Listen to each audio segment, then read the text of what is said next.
Good evening, everyone. I'm Archit Tashadri. Thanks for joining us. Today is Thursday, July the 6th. The time now is 9 a.m. in New York, 2 p.m. in London, 3 p.m. in Cape Town, and 6:30 here in New Delhi.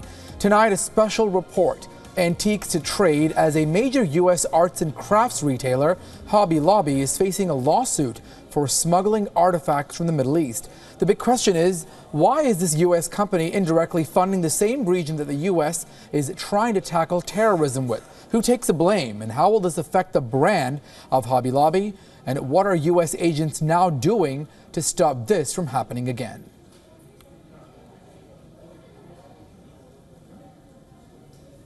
Well, it is a well-known arts and crafts store in the U.S.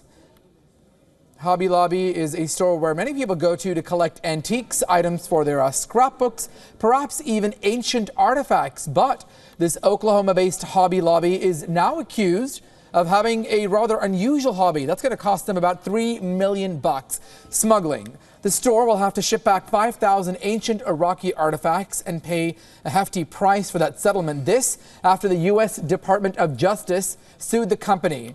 The federal government says the artifacts are smuggled. The items in question, the cuneiform tablets and the clay bulle, are some of those that are being wondering where the origins are in fact from. Now, Hobby Lobby apparently bought these items for about $1.6 million in 2010. The complaint says they are from modern-day Iraq. They were in fact smuggled to the U.S. and from the UAE and Israel. Now, these packages were shipped to Hobby Lobby with the tablets being falsely labeled as simply tile sample. So misinformation. Cuneiform is, of course, the ancient system of writing on clay tablets that was used back in ancient Mesopotamia thousands of years ago. Hobby Lobby, in fact, agreed to adopt internal policies, train personnel, and hire qualified custom brokers to avoid this from happening again. Now, they will have to submit quarterly reports for the next 18 months. The U.S. Department of Justice thanks the U.S. Customs, Borders, and Protection for intercepting those shipments and said that collectors must ensure compliance with U.S. laws and regulations. Custom agents realized that something was wrong when the shipping labels were falsely declared as articles from Turkey. It was in fact shipped by an Israeli dealer. Hobby Lobby, as we mentioned, accepting full responsibility. So that is the discussion tonight that we're going to talk about. Joining us on this discussion, Antiques to Trade, we have Mohammed Al-Qasim, a Middle East correspondent from I-24 News in Jerusalem. We also have Harish Bijor, a brand expert from Bangalore right here in India, as well as WION's West Asia expert, our correspondent Daniele Pagani, who spent time in the Middle East, joining us from the New Delhi studios. All right, thank you to all of you for your perspective. I'm going to first start with Daniele here in the studio. Daniele, you know, Hobby Lobby is a well-known store. Many people go there. It's an arts and crafts store. People go there to buy supplies, and it is very surprising to see them, perhaps knowing about this for years and then taking part in this hobby of smuggling. How surprising is that? It's very surprising to the point that I can perhaps think that even the company got cheated, because I find it very, very strange that you were raised in the U.S. I've gone to the store myself and lived there, yeah. Exactly. You were the one telling me that almost in every town of the U.S. there is one of these stores. 32,000 employees active in 47 of the U.S. states. So perhaps the problem is that actually, what they said is that they didn't know how to handle these and they thought it was a genuine purchase. Or they tried the best of their luck, purchasing some very valuable goods. A hobby that perhaps going to cost them a lot. Let me bring in Mohammed, who's joining us right now from Jerusalem. Mohammed, thanks for joining us. A question to you is, how does this process of, in fact, smuggling, how did it work out for them, assuming that they knew what they were doing, and in fact it was illegal to smuggle in those goods. We in fact read the U.S. Justice Department's the report that has come in. Hobby Lobby apparently even sent some of the payments to individual bank accounts. I mean, that certainly raises a red flag. In fact, an expert also who was involved with Hobby Lobby in 2010 warned the store that these artifacts may indeed be artifacts that have been illegally smuggled out of Iraq into either through United Arab Emirates, Turkey, or even Israel. The thing is that Iraq is the situation in Iraq is very chaotic at the moment, and this isn't the first time or the first business or first even entity that tried to smuggle artifacts and antiquities out of Iraq. The situation right now is not not under control by the central Iraqi government, and everyone is trying to profit out of the conflict that is happening there. This is one way of doing it, and it's a shame that a store like Hobby Lobby, which is very popular in the U.S., that had to be involved in this. And I think that it got off easy and on the cheap. I mean, they were only fined $3 million and they had to forfeit all the ancient antiquities. But at the same time, this is a reflection of the chaotic situation in Iraq. This isn't the first time that we're hearing about this. In fact, one of the U.S. Former Marine personnel, Bogdanos, who wrote a book on this in 2006 and 7, which I met and interviewed at the time when I was in Kansas City, he talked about this and how many individuals are benefiting and making money out of this smuggling antiquities out of Iraq. It's sad to see this happening, but I can tell you that this isn't only an Iraqi issue. This is happening also and have happened in neighboring Syria. Mohammed, let me also ask you a follow-up question with regards to that. We looked at some of the U.S. media, all the media, the Washington Post, the New York Times, of course, CNN, NBC, many of the major media outlets, papers and television reporting extensively on this Hobby Lobby and this alleged smuggling. How is it being reported, if any, in the Middle East? Just a straightforward news here in the Middle East. In fact, I think it may even make more news in Iraq. And I did monitor, I do monitor the Iraqi press, and I did have a quick look, skimmed through some of the Iraqi press and media outlets online, and it was just a straightforward news item, nothing in depth. I expect this to develop probably and become a bigger issue in the coming days. But come again, say this once again, this isn't the first time that this kind of news have come out of Iraq. This have happened a number of times. So I hate to say this word, that people are immune to this kind of stories, but they got used to it. So it doesn't make the same impact that it did the first few times. However, it has just been reported on as a direct news piece. All right, let me bring Daniele back in. Do you think Hobby Lobby got off too easy, perhaps? I mean, sending back those 5,000 or so goods and then a $3 million lawsuit, given what they've done. In fact, as we were researching, a cultural expert warned them about this 7 years ago. They knew about it. They knew something was fishy. And $3 million for a company like Hobby Lobby and sending back those products, is that too easy, perhaps? Yeah, I definitely think yes. Also because here the risk is that those $1.6 million that they paid to undisclosed bank accounts, so we don't know who actually got this money, at best, they ended up funding the smuggling network in the Middle East, which is a problem because antiques and archaeological sites are World Heritage, so you're not supposed to buy and sell. These are, I mean, for everyone historic to see. Exactly. Absolutely. And the second thing, and this is the best case scenario, the worst case scenario is that these individuals who received the money might have links with terrorist organizations like the Islamic State, Jabhat al-Nusra, or one of the many other jihadi formations active right now in Syria especially. This means that due to a mistake or due to greed, perhaps. Exactly, greed perhaps, you ended up at best funding a criminal network. Worst case scenario, terrorists. I was going to ask you a follow-up question on that, whether it was intentional or unintentional. Yes, as we talked about, ironic that the U.S. perhaps trying to tackle terror in that region and this store in particular, Hobby Lobby, ironically funding terror seems almost contradictory. This is a big problem. I think that the U.S., $3 million is too small. Okay, it's nothing. Right. I am not aware about their annual turnover, but I believe it's somewhere around 4 billion, if I'm not wrong. So what are we talking about? Right. Okay, this is nothing. Peanuts for them. And yes, in the moment when the United States is involved directly in the so-called war on terror, I mean, we can agree or not, but they are doing that. They're tackling terrorism everywhere. Right. Having a company in your own country which does these, let's say, mistakes, it's a problem. It's a very big problem. A huge problem indeed. All right, we'll continue the conversation in just a minute, but I also want to get some perspective on this, the antiques black market in Middle East or West Asia. It starts from Syria and Iraq. These several terror outfits that are currently active in that region have constantly destroyed the site, selling their antiques to fund their terror activities. In fact, ancient cities have been first looted, then completely damaged and destroyed, like the old Syrian city of Nimrud in Iraq.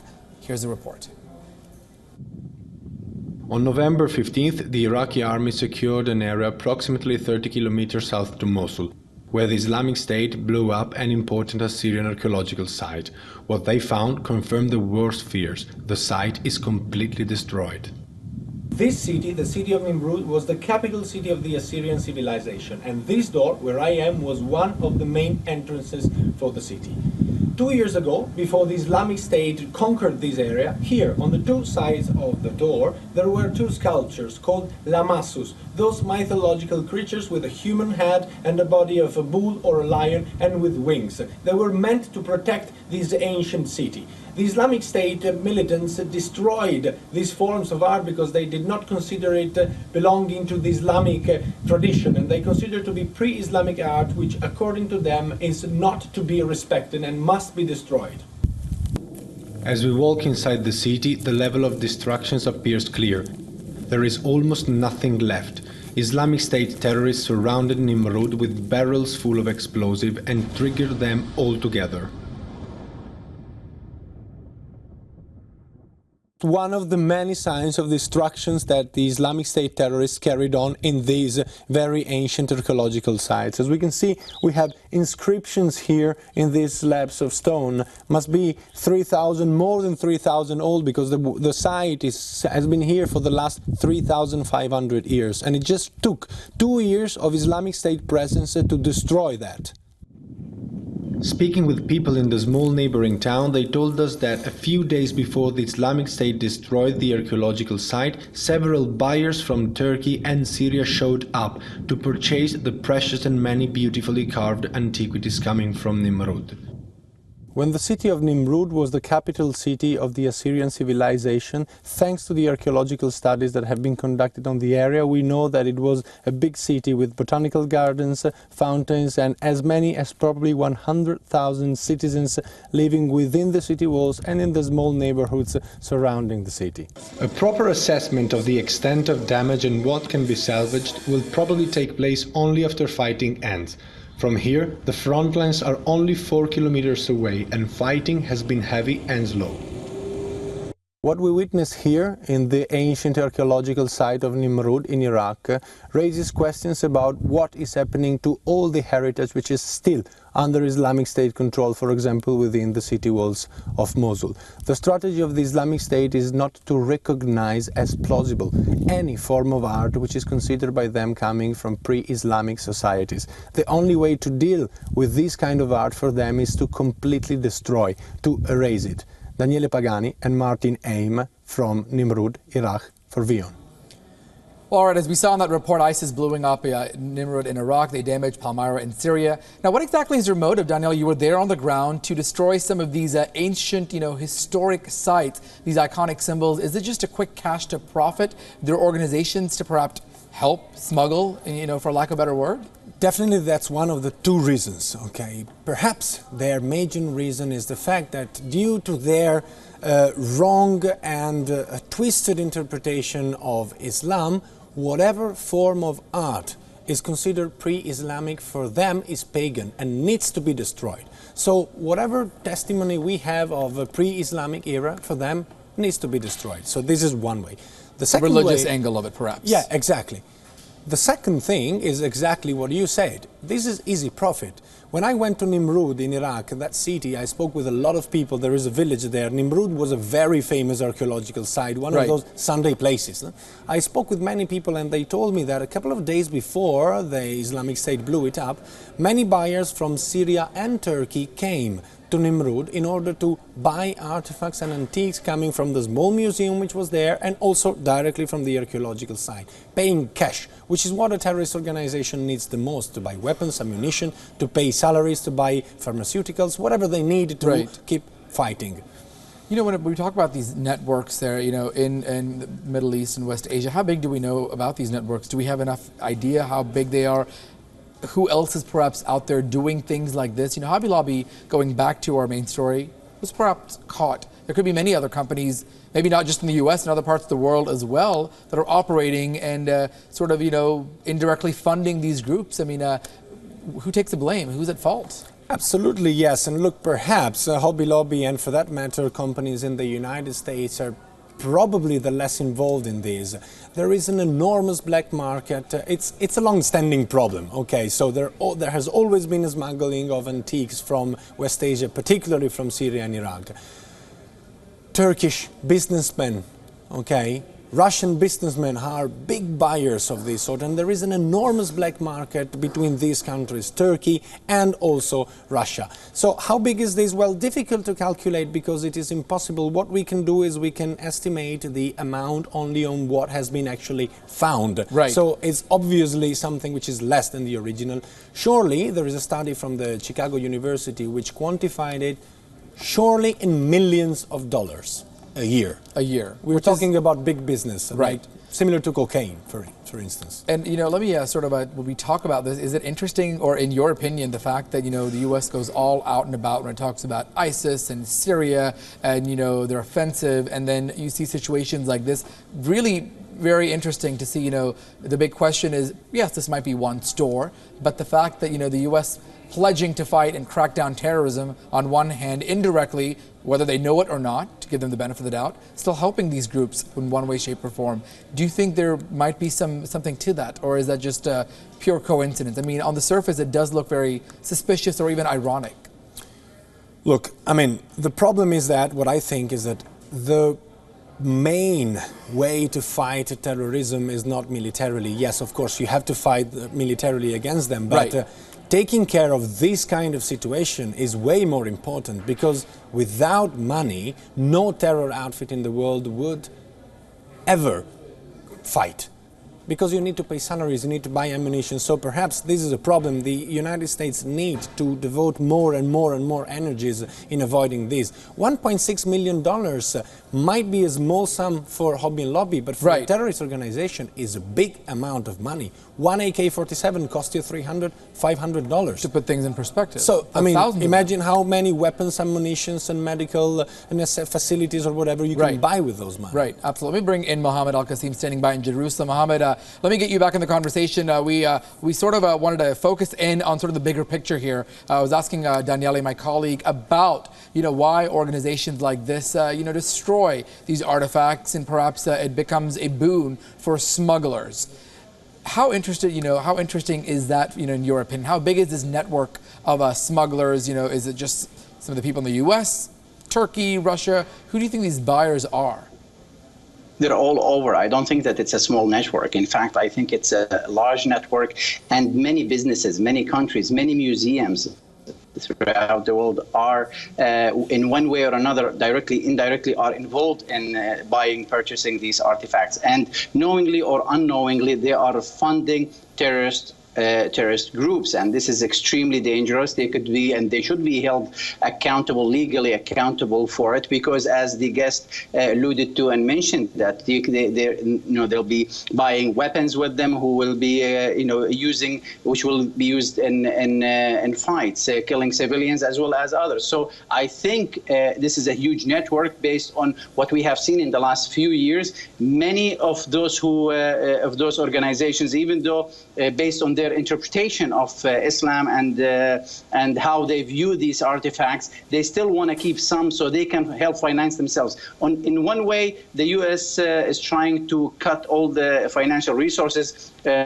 from these terrorist groups, but on the other way, we find that some American and European businesses, and as I said, museums, are trying to buy these artifacts for whatever reason, but they find themselves helping and finance these terrorist groups. This is something that has to be dealt with swiftly, immediately by the U.S., Europeans, and the international community. Otherwise, the conflict and the bloody conflict will continue in the region because the financial resources are present.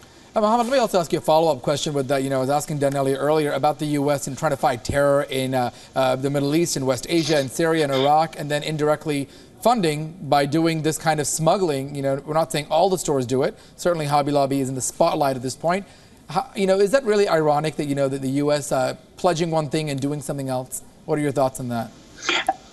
You know, it is ironic, and I think that's why I said earlier that the Hobby Lobby got off easy with this case, having known, according to the information that we have read in the last few hours, that they have been told by an expert that they may be dealing with illegal artifacts coming out from Iraq, that they knew what they are getting into.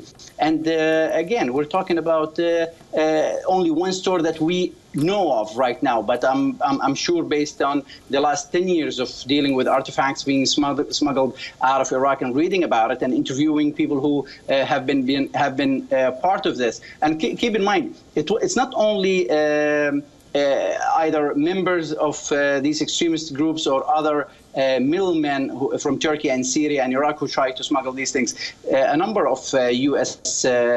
Military personnel have been caught in airports and the way back to the U.S. with smuggled artifacts back with them. So the U.S. must be extremely careful and cautious and implement a stiffer policy toward anyone who is suspected in dealing with these artifacts, because it goes counter to the U.S. administration policy of fighting terrorism. All right, we'll come back to the discussion in just a moment. We've talked about the macro. Let's go into the micro, specifically about this specific situation. Hobby Lobby, a very popular store, an American chain of retail of arts and crafts. As you mentioned, they're going to have to fork up $3 million by the next few months because of the smuggling accusations getting in antiques from Iraq. Here's a quick report.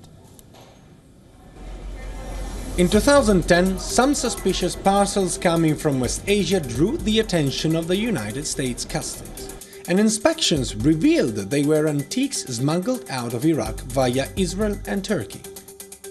The recipient of the antiques was Hobby Lobby, an American chain of retail arts and crafts stores that employs 32,000 people in 47 states.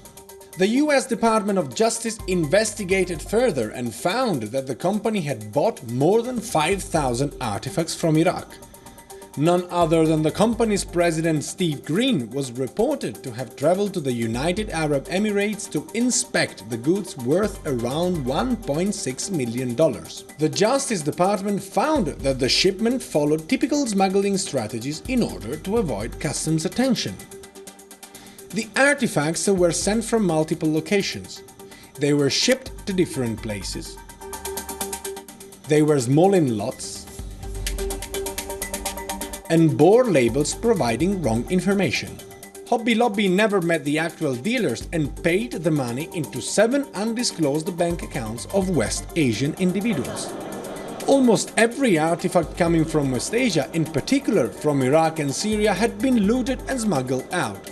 Since the 90s, hundreds of thousands of antiques from these countries ended up on the black market. Clearly, a rich criminal enterprise is underway.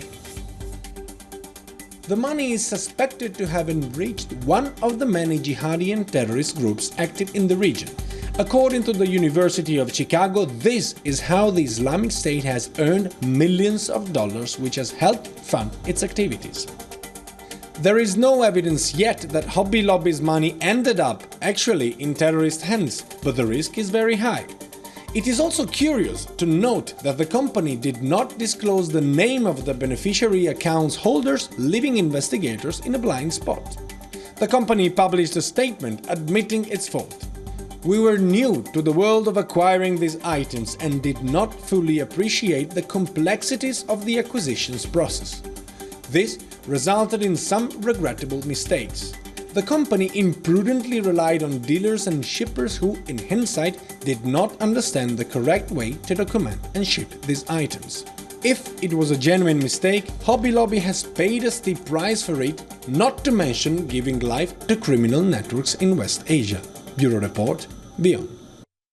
All right, really quickly as we wrap things up, let me go back to Mohammed Al-Qasim joining us in Jerusalem. Mohammed, my question to you is, let's talk about the brand value. The average consumer that goes to these stores, the Hobby Lobby, who are still going to buy their scrapbooking materials, their arts and crafts. How much of how much are they going to take a hit, Hobby Lobby, because of this? They've taken responsibility. They've said what they've done is wrong, as we talked about the cultural expert warning them 7 years ago. But will they really feel the brunt of this, or are they going to get out easy? I don't think that they will be hurt in terms of losing customers by this, and unless they do it again, or unless some more damaging information becomes public. I think they will be able to survive. It's a strong company. Right. It's it's given its side of the story, and I think many of its customers who are middle class, kind of older, even younger now, are getting into the do-it-yourself kind of things. They will understand what happened. I don't think that they will get really damaged by this. But if more information comes out and becomes public regarding this or maybe others, then they will be hurt. All right, let me bring Daniele back in really quickly to sort of get closing comments. I understand, Daniele, you were saying that apparently Hobby Lobby was saying that they were trying to buy these items, the tablets and the clay objects for perhaps some sort of a biblical, I mean, is that a bizarre answer to you, or perhaps there is some legitimacy? No, it definitely sounds bizarre, but we also have to say that the Green family, who owns the chain, is a very long-standing evangelical supporter, and they are actually building a Bible museum where they are putting together a certain amount of antiques related to the Bible history. Nevertheless, provided this excuse is not that with the touch of sanctity you will kind of get away to it. It's a problem. It's a big problem. And again, 3 million, it's too less. Too less. All right, that does it for this discussion. Thank you to both of our guests, Daniele Pagani here in the studio and Mohammed Al-Qasim joining us in Jerusalem. Antiques to Trade, our special report. Thank you so much for watching. I'm Archit Seshadri. Good night.